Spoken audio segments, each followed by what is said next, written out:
Hi, welcome to the Bougie and Backpack podcast.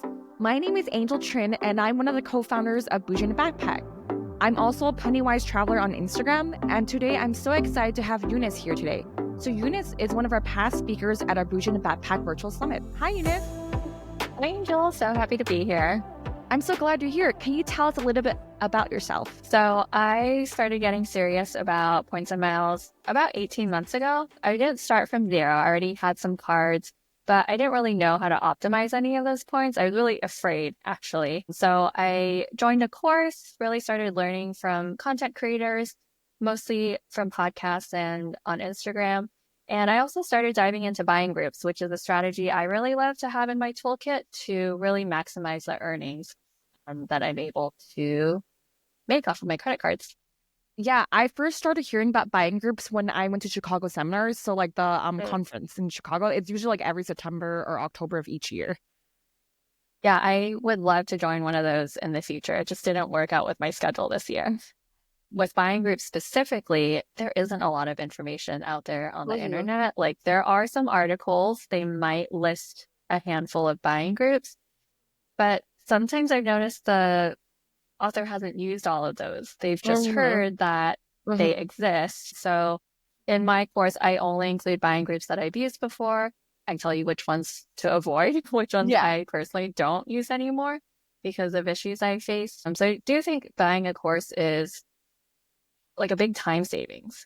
And then you also tap into community at the same time. So like you said, like when you went to Chicago seminars or some other events, like I think that's the best way to level up is actually talking to real people.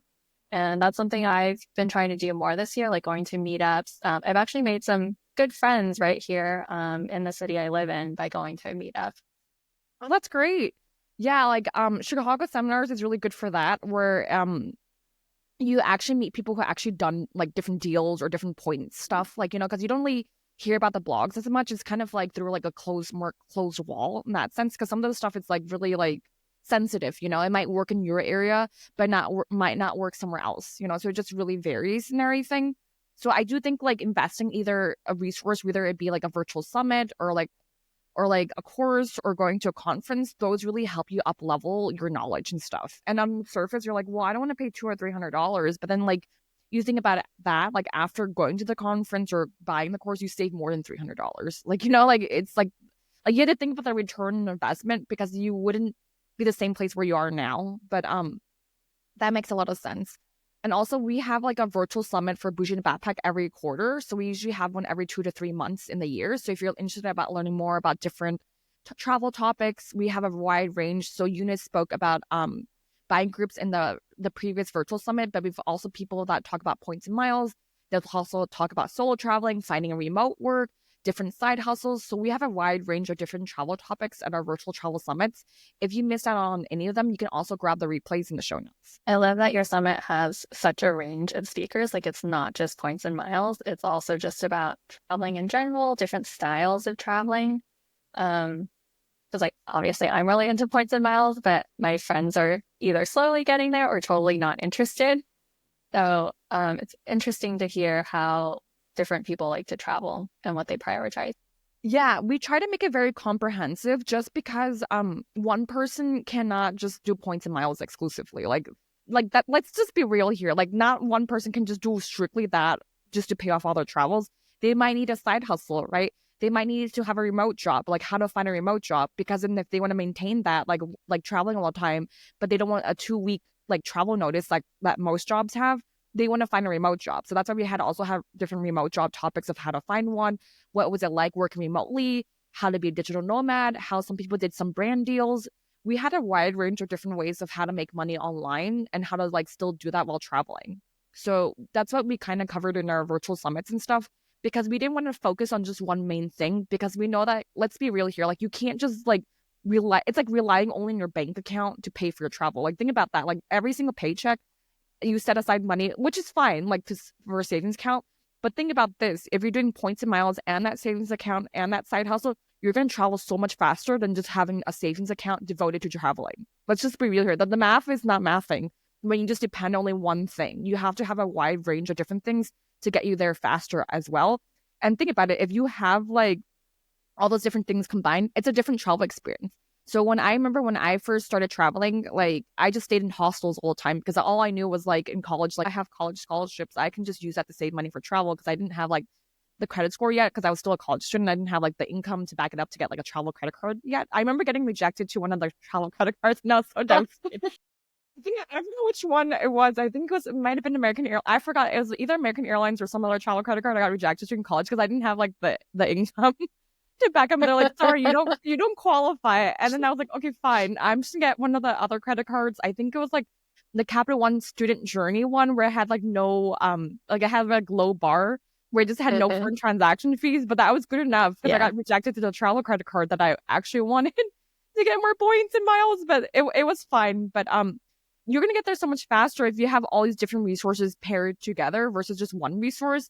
Because you cannot just depend on that. Like, I think about how I travel now of like using points and miles and different other resources. It's like when I was in Guangzhou visiting my family, I got an upgrade to a suite at Grand Hyatt. Well, I have Hyatt Global status, but like before that, I used to stay at my grandma's house. And like, okay, I hate sounding very high maintenance, but the restroom is in the floor, like, and that's kind of not like the kind of travel not your experience jam. No. I'm not flying over 13, 14, 15 hours to visit my grandma and then have to keep using the restroom on the floor every time I visit her. Like her apartment's already small. And then I have to do that. And then I'm not doing that anymore. So like with points and miles, I was actually able to stay at the hotel nearby at the Grand Hyatt. It was near her house. And I actually had a restroom. They upgraded me to a suite. They're like, oh, it's your birthday, so we upgraded you. And I was like, oh, that's so nice of you. But think about that, like even the simple little things. I know it sounds very high maintenance, just to have like a better restroom. Even that and at least the Hyatt there's category 2, so it wasn't that expensive. But like it was still like better than that. Like think about how like just those little things, how I would, and I used to dread going to China sometimes because before 2014, 2013, there wasn't a 10-year visa yet. The 72-hour visa for China wasn't even there yet.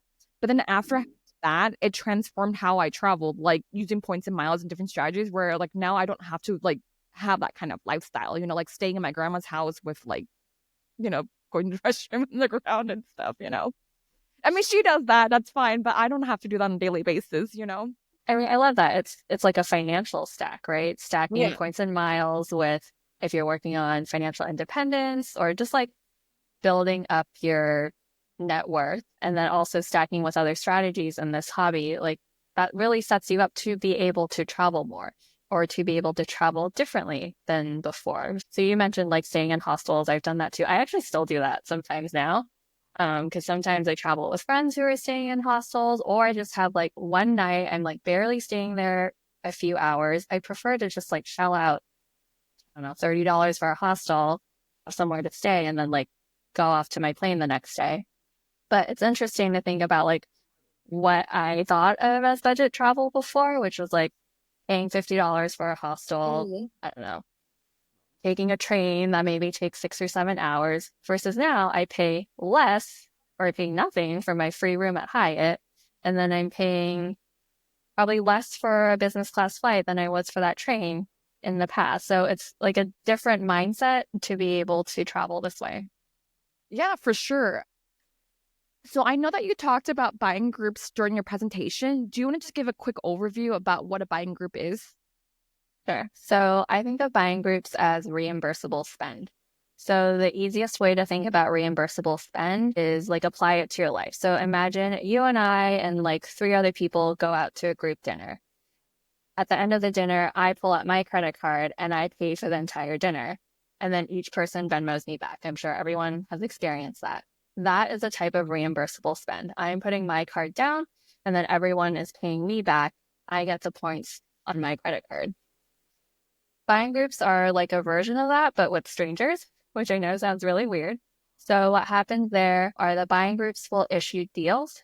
The deals are usually for physical goods, a lot of electronic goods like Apple products, iPads, AirPods, and then also things like computers. Sometimes there's home appliances like blenders, vacuums. But basically, these buying groups are asking a lot of people to purchase a few of these items because these items are going on sale on Amazon, Target, Best Buy. Kohl's, a lot of different retailers. And because these are really attractive prices, these merchants don't allow you to buy them in bulk. You can probably buy like 3 or 5, or each person can buy 3 or 5 per account. So by asking a lot of different buyers, like you and me, to purchase the maximum quantity, maybe 2 or 3, they're able to amass a large volume, and then they go ahead and resell that to another buyer, maybe a small business or someone overseas where it's hard for them to buy Apple products, for example. So you purchase these products, and typically you would drop ship them to the buying group warehouse. And those warehouses are located in states that don't charge sales tax. So you're paying exactly what the sale price of that item is. And then when the buying group gets that item into their warehouse, they check it in, and then they credit you for that item. So you kind of rack up a balance with them, and then you typically request a payout, and that payout would go into your bank account. So it's reimbursable spend at scale with strangers. How much risk have you done with buying groups? Well, I like to say assess your own risk for everyone. And the thought exercise I like to take everyone through is that think about the amount that you would be comfortable just losing completely. It's not going to keep you up at night. It's not going to prevent you from paying your bills and paying your rent. It's not going to destroy you to lose this amount of money. I think that's the amount each person should use as their ceiling for an individual order. So just imagine and that could be $10, $50, $100. It could be $1,000 or $3,000. It really depends on your personal situation. But I wouldn't go over that number for an individual order, because orders can get lost. They can be damaged. I'm not saying that the buying group or the merchant won't make you whole, but it could take time. So if they don't make you whole before the time that your credit card statement is due, that's a risk that you're taking on. No, that makes sense. Everybody's risk tolerance is very different. It's and depending on the sign-up bonus, there's some sign-up bonuses that require just one purchase, some with 4,000, 3,000, some even 20,000. It just really depends on how much you're willing to risk. Have you ever done buying groups in the sense where you have stacked them also with a gift card? I have done. So in a couple of different ways. So I have some cards that earn a multiplier at an office supply store. So I'll go to the office supply store and buy gift cards from there, and then I'll load them into Amazon. The thing with Amazon is I don't like to keep a huge balance there because this activity is risky. So I like to load them in right before I make the purchase. So it's spent and I don't just have a balance sitting there. So that's one way I use gift cards. And then the other way is that buying groups have 3 types of deals. Every group will have 3 types of deals. There are the at cost deals. So they reimburse you exactly what you pay for the item. And then above and below cost deals. So above, you make a little bit of commission. And really, it could be as little as 1 cent up to sometimes tens of dollars is possible. It's rare. And then below cost, it's slightly, I would say up to 5% below what you're paying. But what you can do is purchase discounted gift cards. Those exist out there. So you would purchase a discounted gift card to Amazon, for example, load that in and then make your purchase. And that way you can do a below cost deal without losing money. And it's actually also possible to make money on that deal if you get the math right. Yeah. So would you use Pepper a lot just to buy the discount gift cards, or Flues, for those to get the discounted gift cards? And then I think you would stack them through a shopping portal, right? So let's say Top Cashback, they have Amazon, for example. You can stack that both ways, and then if you don't have enough money on the gift card, you would do the remainder of the balance on your credit card. So have that kind of. Yeah, I love that stack. So with Top Cashback, you can get it varies. It used to be 8% back on Amazon branded items. So that's Kindles, Echoes, Fires, all of those items. I saw it went down to 2% recently, but for Black Friday, it went back to 6%. So 6% is pretty decent on Amazon, because normally Amazon isn't on any of the cashback portals. So you would stack Top Cashback with Amazon. And then, yeah, you can load in gift cards. I do like to use Pepper. The only thing with Pepper is that they're discounted, but you don't get the discount immediately. You pay $100 for a $100 gift card, and then they reward you with their Pepper coins. Sometimes immediately, sometimes it's like split between some of the coins are immediate, and then the rest are, I don't know, 2 or 3 weeks later into your account. And then you have to take those Pepper coins and redeem them for more gift cards. And when you redeem them for more gift cards, obviously those are not discounted. So it's kind of like this cycle that you have to keep playing. Yeah, once you get into miles and points hobby, you need an Excel sheet for so many different things. It's true. Because like you're calculating like, okay, if I do this stack, how much am I getting back? If I do this redemption, how much does it cost per point? There's like all these different like little Excel sheets that I have now personally as well, just for calculating everything. But sometimes the math does make sense. Like, you do the shopping portal alone, it's like 6%, right? Then if you have an Amex offer, that's another like coupon right there. Then if you're targeted for an Amex, the Amazon or Amex where you use like 1 or 2 like points, that's another stack in itself too. Well, depending. Sometimes they let you do 1 point. Sometimes I think recently they restricted or something like that too, where you can't do certain things. I remember reading about it, but I haven't tried it myself. I tried it pretty recently, like in the last couple of weeks. I could still use 1 point. So Okay, really that's important good. to note when those offers come out, like you could use your whole Amex balance in your Amazon order, which is not a good idea. Or you can use the very bare minimum, which is 1 cent or 1 point to get whatever that discount is. So lately I've been getting like $15 off, but in the past I've gotten a lot more. Yeah. How many Amazon accounts do you have? I actually only have one. I have a P2, so it's a Prime account, and then I use his account too. But it's one shared Prime account. I started a new one because I actually want to shift all the activity off of my personal account, just because I know P2 would be very upset if I filled our accounts and like lost all that history and everything. So I am trying to migrate into a new account, but I think I need to mix in some personal orders, and then eventually I'll add Prime to that. Yeah, like season the account a little bit, like by having like different purchases there. Like it could be the little things, right? Like laundry detergent or like face mask or something. Like one at a time. Yeah. Just to have it like so it wouldn't look like all the addresses are going to that buying group address. Yeah. So it's like you season a little bit where it's like they're also buying stuff over here, Yeah. Yeah. You earned at least 1 million, right? From buying groups alone. Yeah, I actually redeemed like over 1.3, but I didn't start from zero. Like I was for reserve for a long time. There were some points in there.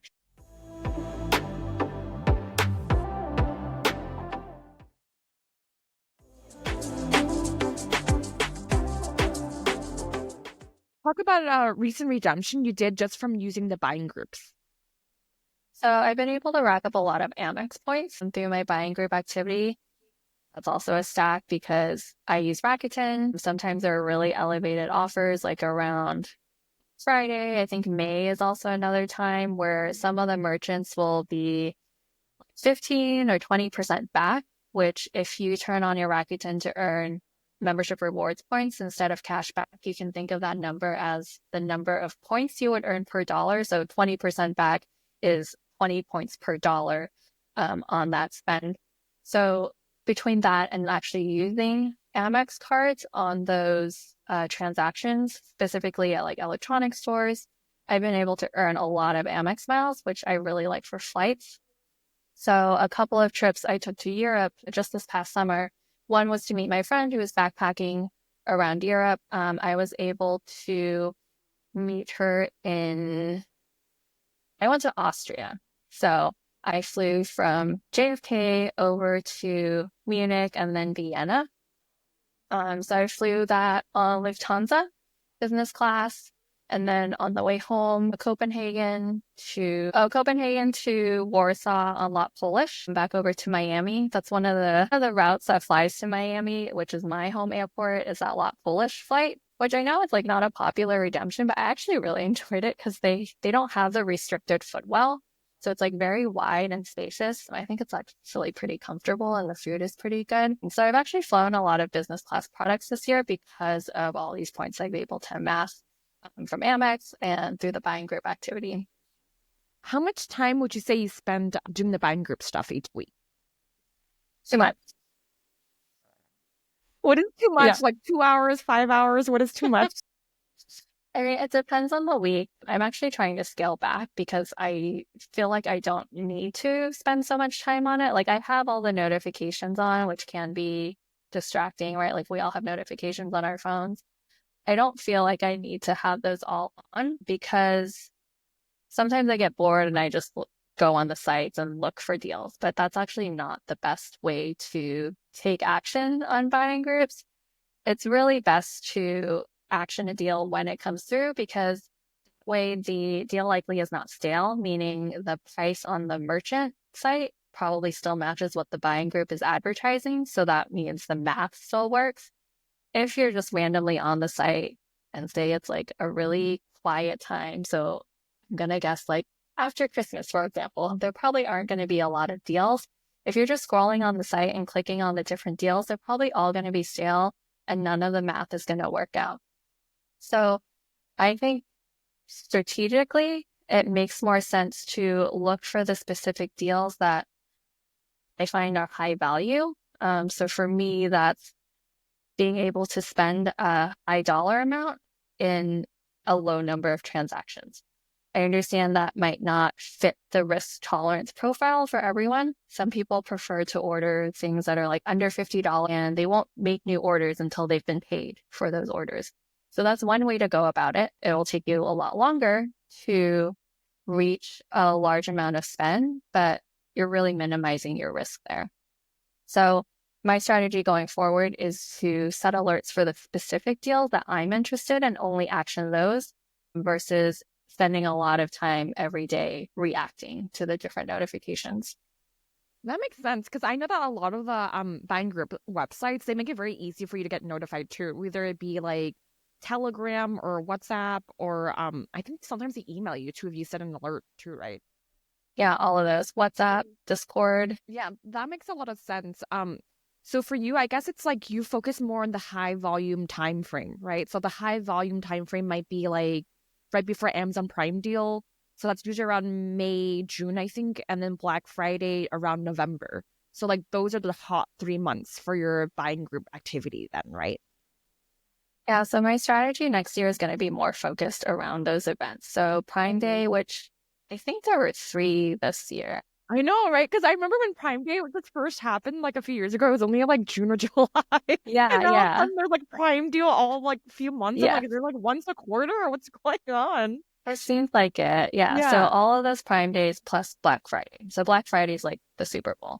That's when there will be the most deals. And the way I want to work that into my strategy is also time opening new cards right before those events. So last year I did it around like for Black Friday. So to prepare, because it's not just Black Friday anymore, right? It kind of like creeps more and more into October, which is what we saw this year. There was a Prime Day in October, and then the regular Black Friday deals kind of started happening end of October and in November. So I think the best time to open new cards, especially if you're going for those business cards that have high minimum spends, like 15, 20, $30,000, is to open that card or those cards around like the middle to late September. That way you have the card in hand by the October Prime Day, and then you have whole season of Prime Day and Black Friday to meet that minimum spend. And plus your personal holiday shopping if you do that. Yeah, that makes a lot of sense. Do you ask the credit card to also rush you the credit card too? I do if I'm on the phone with them, but sometimes if they've approved it already, they don't, in my experience, they haven't let me like go back retroactively and ask for a rush. Have you been able to do that? I did it. That's what I thought. I just did it for that one for Southwest Companion Pass because I needed the business credit card because mine was like well, like I was gonna get another one because there's a different family rule for each business card. So I just got that bank one. Some of the other bank credit cards, some of them give you a digital card number sometimes. So I know Amex does that. I think if you sign up for the Capital and Venture X, once you open the app, it also gives you a digital card number as well. Okay. So those make it easy for you just to get the card number ASAP. Yeah, But I really like when they have that. yeah. But I've done it before with certain banks where they just rush me the envelope. If I call them right after I get approved, depending on the bank, most of the times if it's Monday through Friday, if you order before 5 p.m. Eastern, if you get the credit, like you get, let's say you get approved at like 3 p.m. So after I got approved at 3 p.m., I would call them like, once you, like, 'cause like applying for a credit card takes like less than 5 minutes or so. Yeah. So once I finish the credit card application and then it tells me like, hey, you've been approved, I literally call the bank right after that, and then they will ship it the same day sometimes if you call before 5 p.m. Eastern. So I'll get either the credit card the next day or the day after that. So it's usually done in 1 or 2 days if I ask them to rush it. And my experience, when I ask them to rush the credit card, they have never charged me. No, because they want you to spend on it. They have never charged me for the credit card. So like it doesn't cost extra money, but you just ask them like, hey, can you just rush this credit card? I just got approved for it. And most of the time, in my past experience, they have never charged me anything. Most of the time, they will say yes to. As long as you call before like 5 p.m., like Monday through Friday or so, it's usually the case when they rush you the credit card. I wish the business cards would offer instant card access. That hasn't been my experience. Like I've always had to wait for the card. And then recently I had a card, I think it got lost. So I called into the bank. I told them it's been 2 weeks maybe since I haven't had the card, and they extended the time that I could have to meet the minimum spend. Oh, really? No, it was for I one of had to ask though. I had to say like, hey, your card didn't arrive. Can you extend the deadline? And I learned that they record all the calls. So, because at first I asked them to make a note, and they're like, so we record all the calls. So if you need to call back, it'll be the record. But I don't trust them sometimes. So this happened with me last year. I got approved for the Hyatt personal card, and then I put in my app my Hyatt number, but for some strange reason they overrided it and gave me a new one, a new Hyatt number. So when I was trying to transfer points from my account to Hyatt, it wouldn't transfer. And I was like, I need to book this hotel because I have to, like, I'm not gonna pay full price for it. So that one took like a few like back in weeks where they had to escalate because I kept calling and then they didn't do anything. So then I just called every day. I was like, at that point, I'm taking this matter in my own hands. I don't care who I talk to.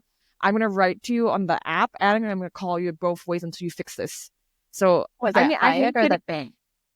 It was a bank. So it was like, because Hyatt said like the numbers match and everything. Whenever I did it to both, I told both of them. I was like, I'm sorry, but it's been over like a week or two and you haven't done anything. So I have to call literally every day for an update. So like, I mean, I hate doing that because I don't like to micromanage people, like, but when it comes down to that and the hotel's selling out, and this was also to the Hyatt Regency in Paris Etowah, that's a very popular hotel. So, and I was going during New Year's, so I had to book the hotel. Like, granted, I get points advance booking with Globalist. It doesn't matter. Like, I still need those points in my account eventually when they deduct it. If I don't, then I have to pay the price for the hotel. Like, So it was coming up really close. So I was really like nervous. So I just told them I'm going to call you every day until this thing gets fixed. How long did it take? It took like 2 or 3 weeks out. So I think the whole So ordeal. Yeah, because I don't want to get like, how expensive that hotel is, and I was there for like almost like a week. So like it's very expensive. Our hotel has an amazing lounge. Well, I went there. They had seafood there. It was good for me. I didn't lounge? Yeah, for the club They lounge. didn't have seafood when I went. I got lucky. I think it was one of the random nights that they had seafood and stuff. So they had seafood for me. They had small sandwiches. They also had the duck, like the duck spreading the duck spread. They had yeah, that's what it's called. And then they had the salads and they had sandwiches and stuff. So I feel like if this was me being like bougie in a backpack, I didn't mind eating that for like dinner and just saving the money to do like activities like museums or like other shows. Because I actually went to watch Moulin Rouge, and normally, like, I think about the person that was 10 years ago when I went to Paris, I didn't even have enough money for that because I was a broke college student. And then 10 years later, then I have enough money to go watch that and get free food at my hotel. So I was fine with that. But yeah, like that one, I think it took almost like close to a month for them to fix it. So I got really like mad because after like a week or two, I'm like, dude, you haven't done anything in the past a week or two. Like, I need to get this fixed because that hotel, it's gonna get sold out, and then if it does, then I have to like like, because I have globalists, so I have the points advance feature, but then if I don't get the points by a certain time, then like I have to pay the cash price, and I don't want to pay the cash price because it's very expensive, you know. So I just got globalist. What's like the strategy for using that feature? Because like, should I use my points to book the things that are closest first? Because if I use up my points for later bookings and then I need points advance for something coming up, then I need to like quickly earn the points, right? Yeah, so I forgot what the time frame is. I think call them to double check the time frame of the points advance feature.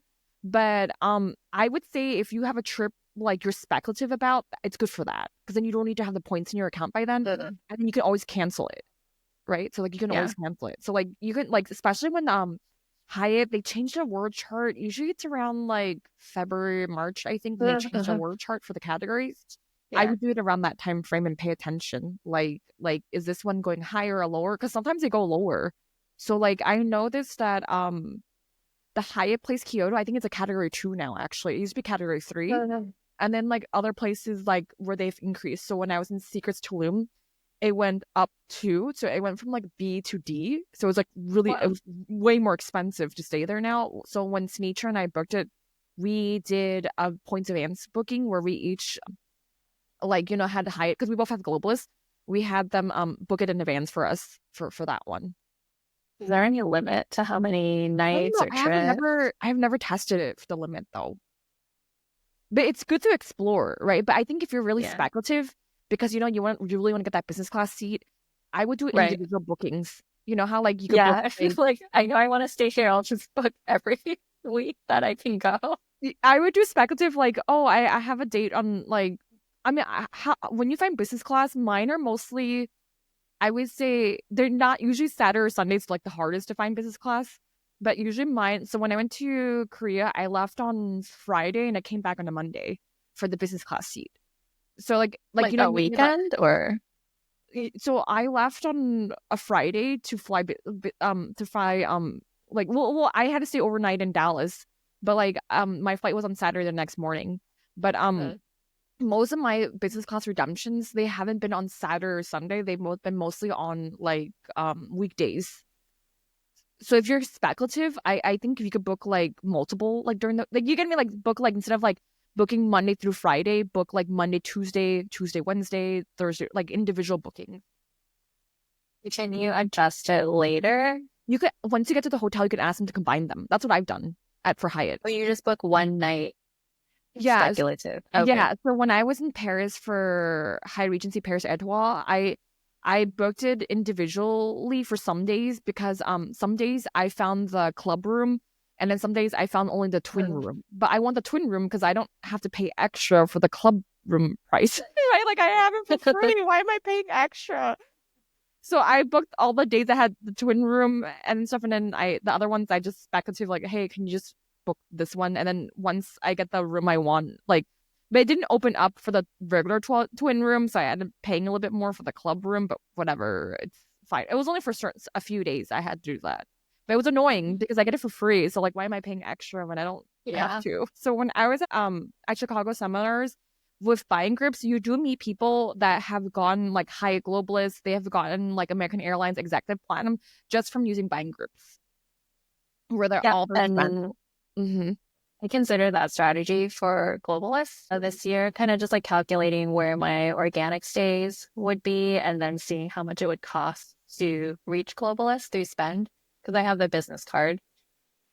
But I ended up taking action on a corporate challenge. I stayed, I think, 20 nights within 90 days and was able to earn globalist. Of course, I can only do that every, was it 2 or 3 years? So next year, I do actually have to earn it through stays and spend. So I am thinking about how to do that next year. Yeah. Yeah, it just depends because I know that some people, like I met them at Chicago seminars. I think when they got the business credit card, it's 120,000, right? So like that you can spend, I forgot the exact number, but you can even spend that amount on the credit card itself, and you could never have to stay at Hyatt, but you can earn Hyatt globalist status just from all the different stacks from the Hyatt spending the money on the Hyatt credit card for the business one. That's true. That's a lot Yeah. of spend though. Yeah, yeah. But some people, I met them at Chicago seminars, they did that. So I was like I've But never why like did they need globalist if they're spending zero nights at Hyatt this year? I think they just did it just to have it right before their next stay. That was Hyatt. Like they just Uh, they wanted to have it before their stay. That was yeah. like like they just wanted that beforehand. But yeah, I've met people who've done that kind of crazy thing, and they're like, geez, like I never thought that you would spend that much money just to get executive platinum status or globalist status. So you really have to do the math and how much value is it to you to spend that much amount of money.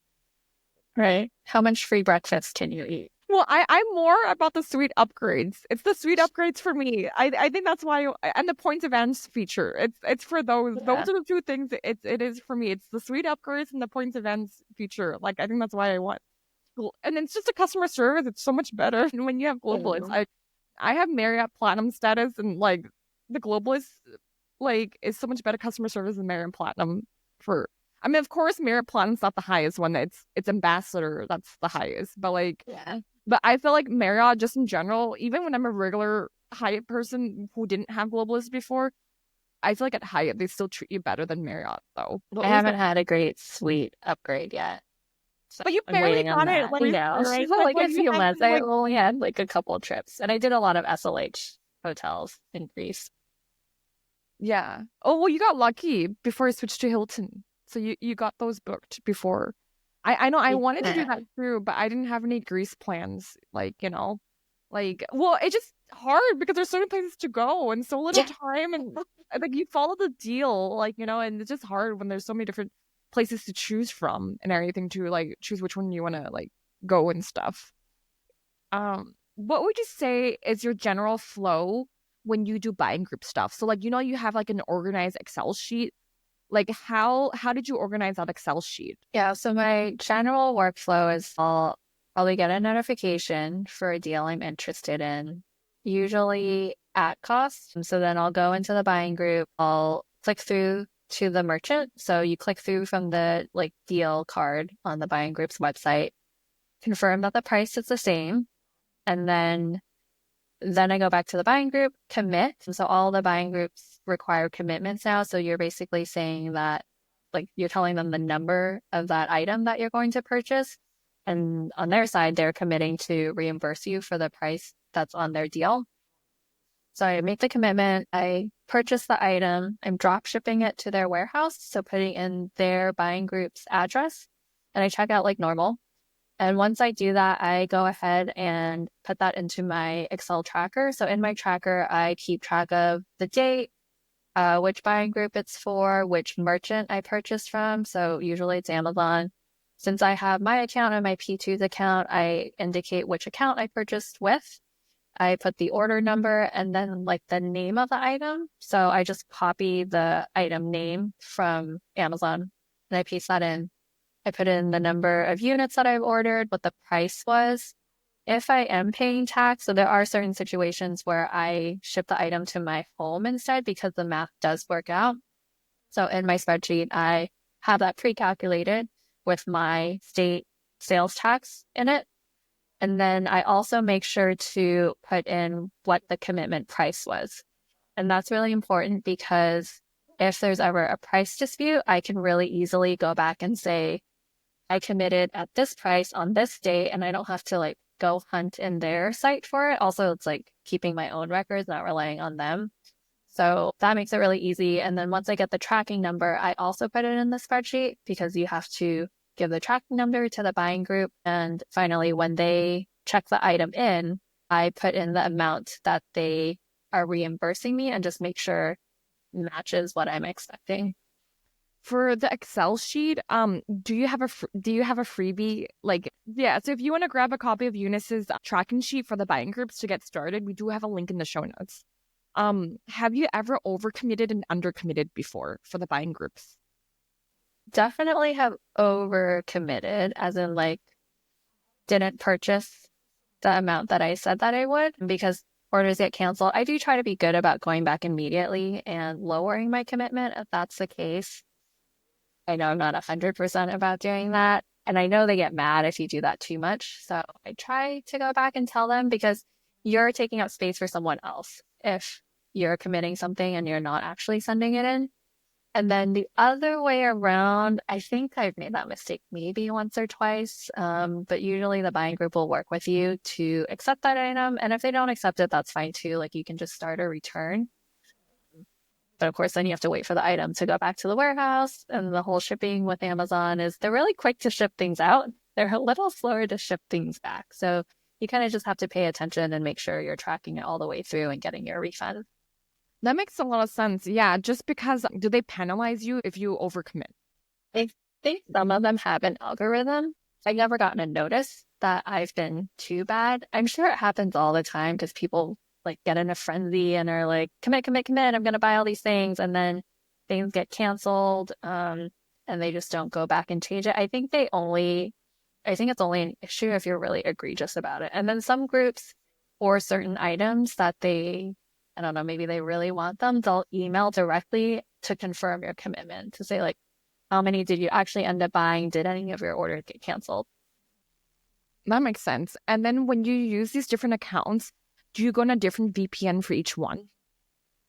I don't. I know some people do. Yeah, I've actually had trouble using like when I have used a VPN because I was traveling, so Amazon thought I was thought it was fraudulent because it was coming from a different IP address. And then also, I think I was traveling, I was like in the Frankfurt airport and I turned on my VPN to make it look like I was in the States. And then a bunch of my orders got canceled. Oh no. So then you think the VPN caused the issue for I that? think so, yeah. Yeah, because I've heard of people doing that too, where they use like different devices too. Is like they might use one Amazon account for like let's say their iPhone, and then a different Amazon account for their laptop. I've heard that, but I don't do that. Yeah, I've heard of people doing that before, and then they will use it only specifically for like those Amazon accounts. Yeah, I've heard of people doing that, but I haven't. I think when I last did buying groups, I did it two different laptops that I had.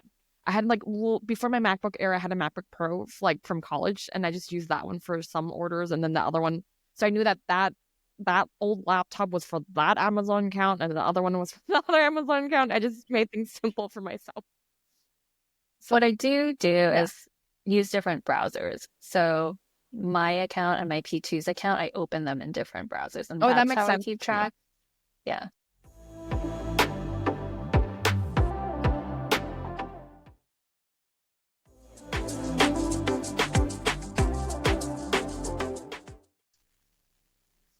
When there's not a major like Prime deal, how many hours do you think you spend on buying group stuff?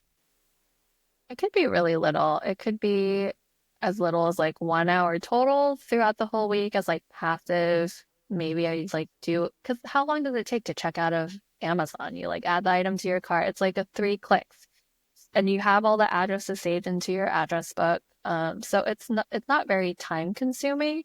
I think it's more of like when you want there to be a deal and there is no deal, like you want to spend money on your card and earn those points and miles, but there's really nothing there.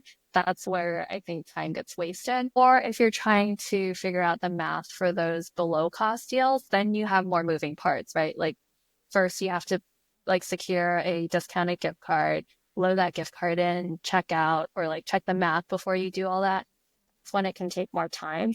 But I think it's something that doesn't really take as much time as you let it. It's kind of like for me as a procrastinator, like something will take as long as like the time that you have. No, I So if agree you with don't you. have a time, you can like do things really quickly.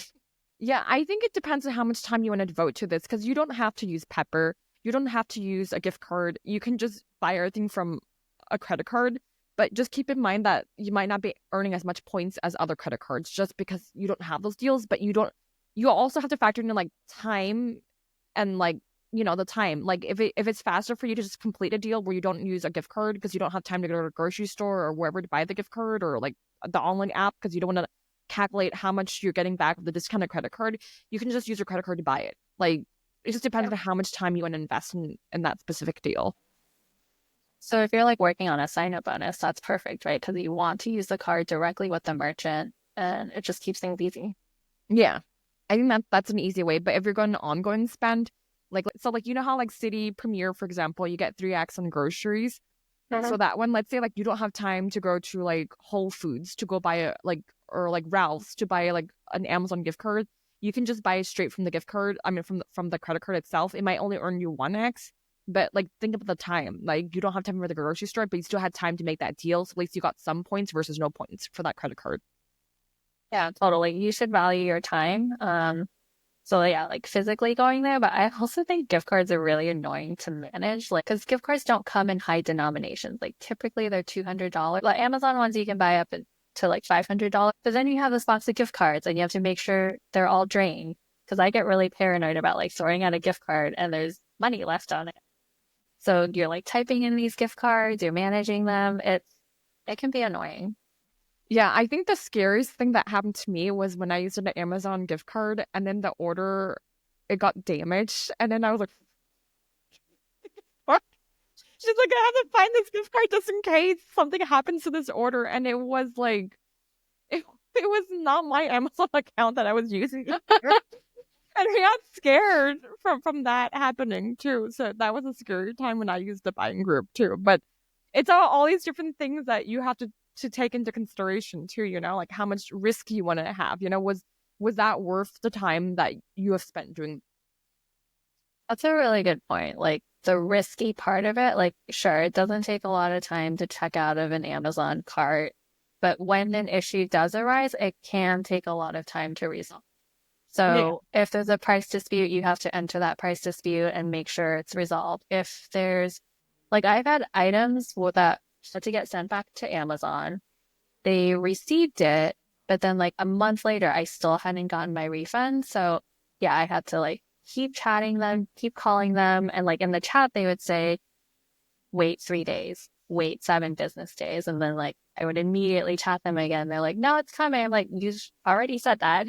I need this money back now. And they'll say it's a high, because it was like a laptop. They're like, for high value items, we can't issue an immediate refund. I was like, I sent 2 exact same laptops, same day, received same day. You refunded one and not the other one. So it's like that kind of follow up that can really eat up your time. Yeah, I agree. So it just depends on how much time and investment you want to do, and also like the risk and everything, like how much money you're willing to risk, because like for gift cards, it's not protected, like your credit card, not all credit cards, but a lot of credit cards, they have return protection and the other purchase protections. But gift cards, you kind of lose out on that. You might be able to get more points by buying the gift card, but you might also come with more risk with the gift card itself. Yeah, totally agree. I know some people like to like mix their payment methods so that they never pay the entire balance with the gift card. I don't really follow that, but I know that's a strategy out there. So like if you're checking out from Amazon, don't let the entire amount be paid with a gift card. Mm-hmm. I have done that too, where I've done a little bit, like a few cents on the credit card and the rest on the gift card. You've earned at least 500,000 points from doing buying groups itself. Would you say that was worth the time you invested in them to get the nice like business class seats in the nice hotels that you have gotten with, just from like, because you know how like from normal day spend, you wouldn't have had enough points?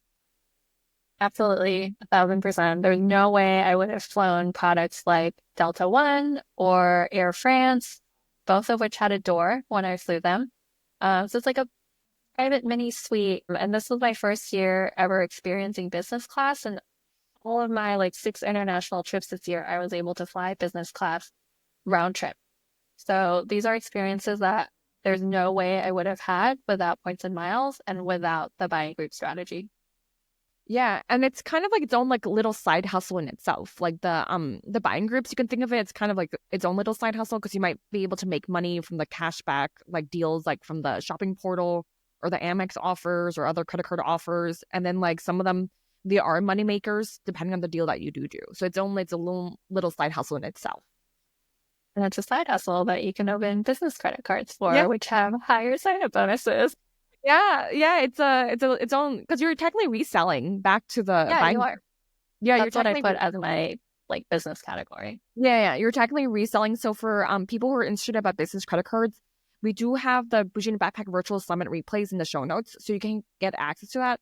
We have the buying group presentation that Eunice presented on.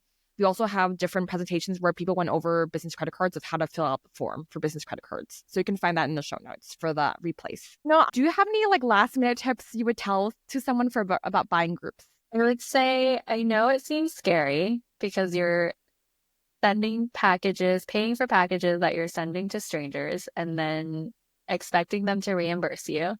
But you don't have to start large. There are deals out there that are $4.99. It's just a phone case. You're sending it to the buying group and like seeing how the process works. So I was scared too because there's not a lot of information out there freely available. So if you're interested in it, I would just get started. Just try it out. Pick a really inexpensive item and go through the steps of a buying group deal. So you can find me on Instagram, ciao.Eunice. So it's ciao like Italian, CIAO.EUNICE. And that's where you can get on the waitlist for my buying group course, where I go over 7 different groups that I personally use and can recommend. And I walk you through how to navigate and sign up for each of those groups and so much more. All right, awesome. If you found any of this podcast helpful, please leave us a podcast rating and review. It really helps us get more speakers for upcoming virtual summits. Our sponsors read the podcast ratings and reviews also, so this helps boost the podcast. And you can also share this podcast with a friend or so, or your neighbor, or your family, or your Starbucks barista.